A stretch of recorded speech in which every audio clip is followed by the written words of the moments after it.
Okay, go on then. Go on, ready. Right. Where do you want me looking? Sorry. Towards me. At you, yeah. Yeah, that works. So how important? Yeah, it's fine. It's fine. So how important do you think? Well, I think move it a little bit more. Oh, I can't be asked. Right. How important do you think the media is in a modern society? It's very important. Everybody, all day long, pretty much now, because of continuing developing technologies, are bombarded with media and consuming it kind of all the time. In a sense, it's something that progresses and progresses to the point where constantly we rely on the media, and it's a big part of our lives. Most people wouldn't be able to survive in their everyday lives without it. Do you think the media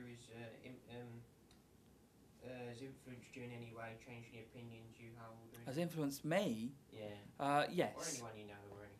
Well, the media influences you all the time.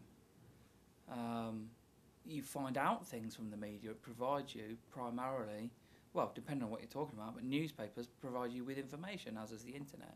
So that changes what I think and things that I know. So I learn from the media all the time. So in that sense, it changes me and my behaviour. In terms of television and film, maybe not so much, although it does. It's something that certainly makes me think. So if we want to argue that that's changing behaviour, then yes. But I think the key thing, which probably comes back to the point I've already said, is that it changes everyone's behaviour and how they act just because of how we now use it as consumers constantly. So, for example, I don't know, many people will have laptops in bed before they go to sleep and things like that, and that kind of changes. It'll change your sleeping pattern, to be honest, because it's quite hard to sleep after staring at a screen for a long time. So there's a number of ways, definitely, that it's impacted on me individually, but does on everyone. Can you think of a specific? Do you think censorship has ever limited the creativity of anything, but more specifically TV or film? I don't know if it stifles people's creativity, because I suppose the argument would be that while you're making your film or TV show, that censorship is not part of it, not involved in that sense. It's when you come to attempt to broadcast it or to show it in the cinema that is where the censorship comes in. So it may affect what you're trying to show to people, and in a sense then affect your creativity. I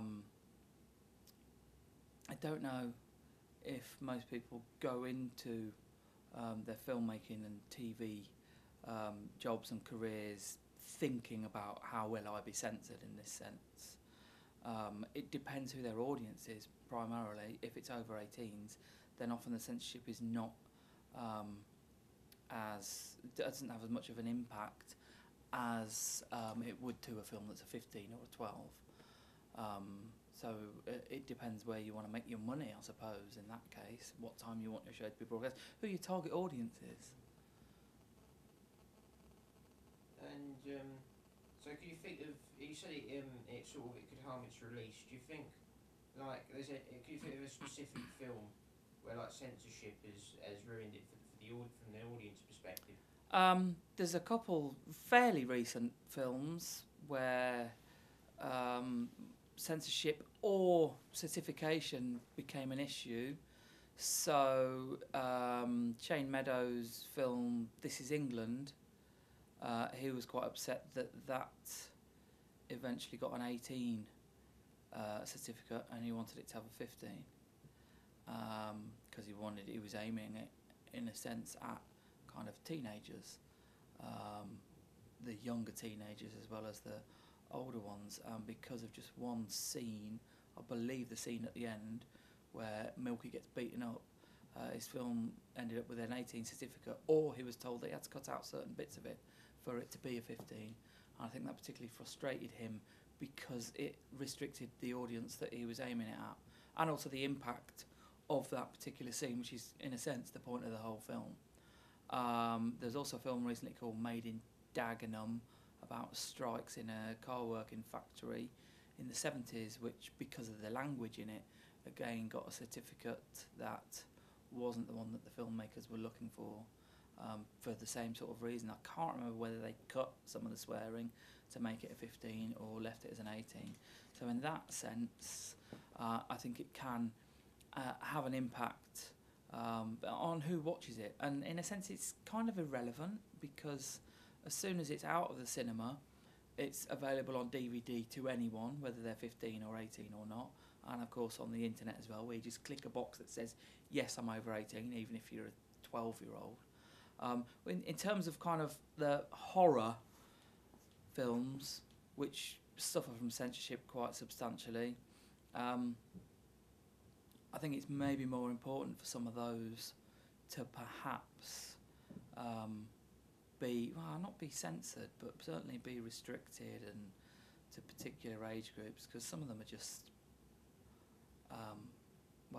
kind of obscene, to be honest. Something like the Human Centipede 2, which originally was banned in this country, maybe that's necessary, because the audience that some of the audience members that would watch it might not. It's pretty disturbing, to be honest, and I don't even understand, in a sense, why some of these films get made, but it's my personal opinion, really. So do you think censorship has ever actually been needed then for a film's release? Or is there a time when you think if that was censored, something might not have happened? I don't know. It's hard to say whether or not censorship is necessary for films, and whether there's an individual case where it really matters that a film was censored. It's something that changes over time, so it's quite interesting, because it changes with society's values. So films that were censored in the 1930s and banned, in fact, in the 1930s, are now available, and people would look at them and just have no idea at all why they were censored. And the same is true of a lot of 80s films. So in the 80s, there was an issue with lots of films that were called video nasties, because when videos came out, these films were available, in theory, just as I mentioned earlier about DVDs, to a younger audience. And so there was quite a kind of a panic about this, a national panic about films like Texas Chainsaw Massacre, The Exorcist, films like Cannibal Holocaust, Evil Dead as well was banned on video, because there was a worry that people that weren't of the age group that would have seen it in the cinema would be able to watch it because it was on video. So in a sense, the changes in technology is something. That's annoying, isn't it? I'll do that bit again. So in the sense, the changes in technology are part of what can affect censorship, but also changes in people's attitudes. So all those films now that I just talked about are no longer banned, and everyone doesn't really understand why they were. And the same, of course, will be true in 5 or 10 years' time for something like Human Centipede. There's something else recently that's been banned as well. I can't remember what it is. I don't know if it's necessary, though, censorship. I think generally people that watch a film more than TV shows, because TV doesn't try and push its kind of level of violence or obscenity or language that much, because of the nature of it as a mass medium that's available to all. In terms of films, I don't think it's necessarily needed to censor films, because most people that are the audience for the films that become censored can make their own decisions about whether or not they want to watch it, and they should have some idea beforehand about what they're going to witness. And it can be kind of a case of the state or the BBFC or whoever the body is that carries out the censorship kind of almost interfering, and kind of the in terms of the government, the phrase that's often used is the nanny state, with this idea that you're kind of, what's good for the people in the country, and they've got no idea themselves. And that obviously isn't true, because we're all individuals that can make our own opinions up about things. But that said, there are films that are overly, and this is becoming more and more of a pattern, so there's a Serbian film, Human Centipede 2. There is another one I really can't remember that's quite recent that are really, really pushing something to the extent that, well, there's still, even people that are over 18 may be affected in a way that they might not necessarily expect. So I'm sitting on the fence, to be honest. I'm not entirely sure. I think some films go a bit too far, purely to try and become infamous almost because of being censored and banned, which of course in itself generates interest and publicity in your film, so that people would then seek it out anyway. And I think the big problem now in terms of technology, which links back to the video nasties things with VHS in the 80s, is that the technology now means that even if you do ban a film, for example, Human Centipede, which is no longer banned, it might have had some cuts, so it isn't banned anymore in this country, but it's banned here and it wasn't banned in Australia, and it wasn't banned in some other countries, and all you've got to do is either buy it on Amazon and import it from Australia, or you just download it illegally. So the point is censorship is almost irrelevant now because technology means you can get around it anyway.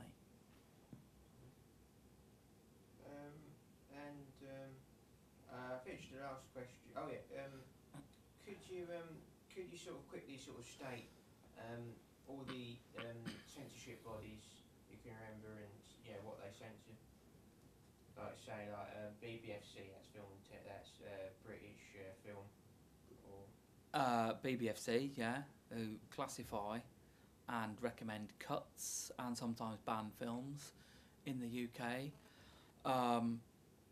Television, well, not necessarily censorship, but I suppose maybe they do have, do have a part in it.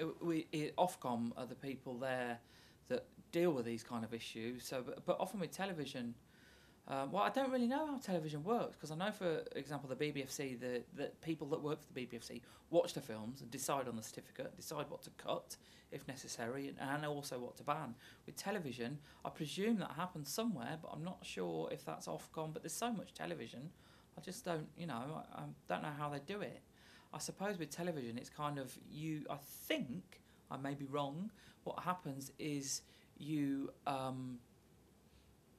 broadcast it, and you already understand the codes of practice in terms of what you're allowed to broadcast at what time, and what you're allowed to broadcast even after the watershed, and what is deemed too offensive and what isn't. And I think the people making the programmes and broadcasting them, like BBC and ITV and Channel 4, have to adhere to those codes of practice anyway, so they should know what they're allowed to put in. So I believe what happens generally is the expectation is that they will do what they're supposed to, broadcast the programme, and then when people get upset and feel like they've crossed the line, then they write to Ofcom, who then maybe deal with the programme in terms of that.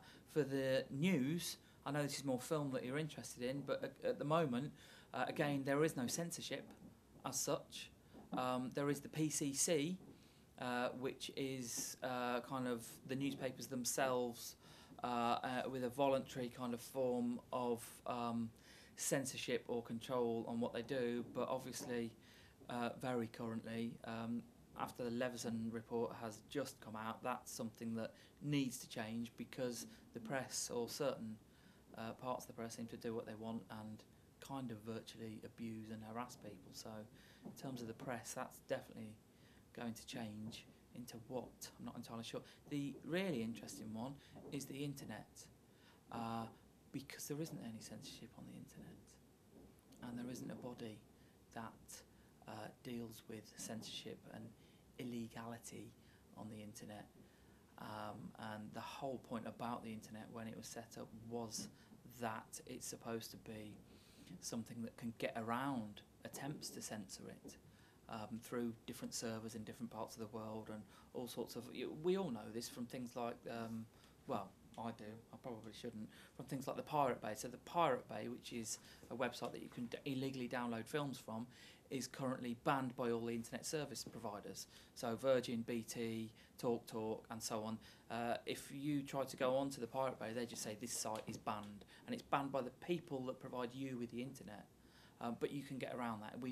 Everyone knows that you can just the Pirate Bay themselves will set this up, and you just set up a proxy, and you just find a way basically to go around that ban. So the internet's really interesting because censorship, in theory, on the internet doesn't exist, and it's just a case, in a way, of catching people going on things that are either illegal. Well, that's the case really with the internet. If something is illegal, to be kind of disseminated out into the world, then what tends to happen is usually, not always, but the people that actually look at the images or text or whatever it is get arrested, and often eventually that will lead back to the people that are putting this information out there. But again, it's quite difficult to police because of the nature of the internet as being this kind of free-for-all, which it was always supposed to be. So for the internet, in terms of media, censorship in a way doesn't exist. It's down to the law and the police and arresting people that are doing things that are illegal, basically, on the internet. And I must have blabbered on enough by now. well, that's good answers. It's just another question. All right, so I've got one last question. Go on then. It's sort of a general question, but I'm not sure if you answered this, but do you think media censorship or media regulation is right? Is censorship right? Yeah, or what circumstances is it necessary? Just a summation.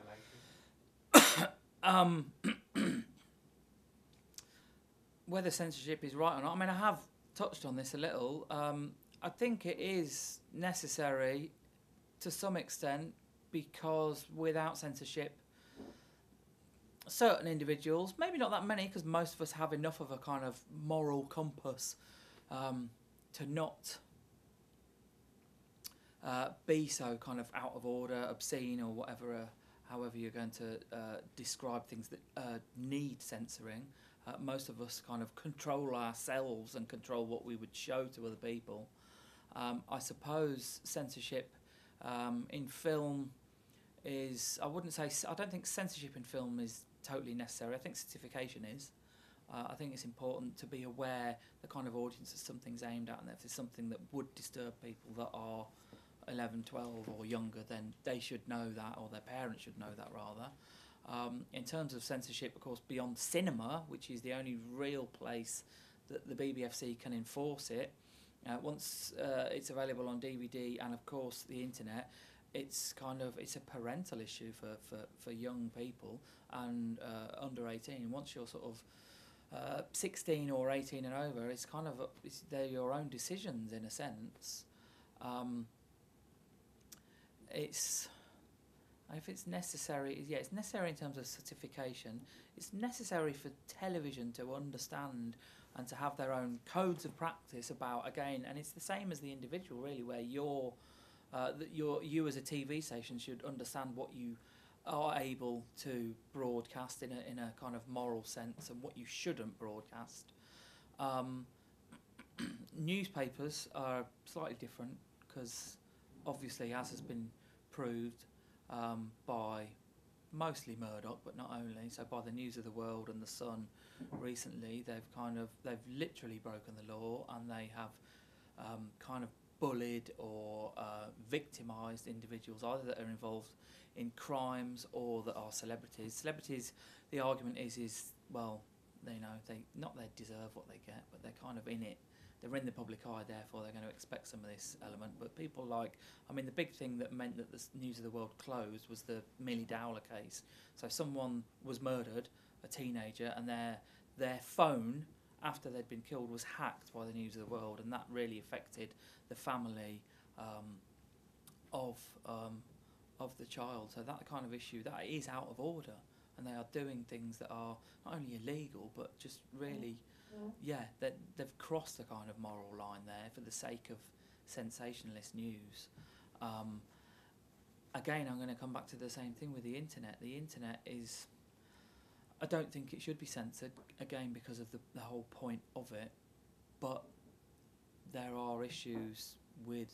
There is illegal stuff on the internet, and illegal and what you would definitely call obscene, and obscene in the wrong kind of way.